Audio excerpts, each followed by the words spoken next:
Kasarangan nga to sa kusog nga pagbundag sa uwan ang masinati sa Kabisayan karong simana hangtod sa Enero 3 matod sa Pag-asa. Samtang padayang gibantayan usab ang ITZZ sa Southern Mindanao sa posibleng pagkaporma nini ngadto sa pagka-low pressure area. Si Luan Merondina sa report. Shear line o ang panagtagbo sa northeast nga hangin o easterlies nga hangin ang nasinati karon sa Kabisayan sukad pa ni adtong Lunes ug padayon kini hangtod sa Enero 3. Sukad ganihang alas 11 sa buntag gipaubos na sa red warning level ang Camotes Island samtang yellow warning level ang Northern Cebu. Rainfall advisory lang hinuon ang ubang bahin sa Sugbo. Different temperature niya, pressure, sumugna gini siya o mga dagko kayo, mga daghan nga mga pagmanganod baga.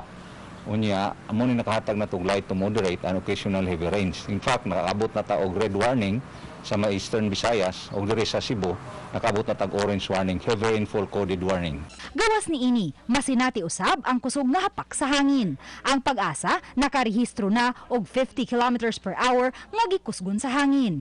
So possible nga sa Friday do na tayo natanawan nga possible gale warning for Central Visayas. Kung di man gani, very rough to very rough gyapon ang ato ang sea condition nga mag-average o mag-range of 1.3 meters to 4 meters ang itason sa balod.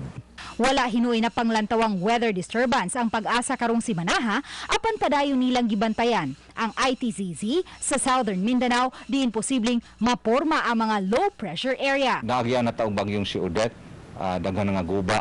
Ang ulan makaapekto itong mga balay nga pamaayo. Anhubok na po na itong yuta.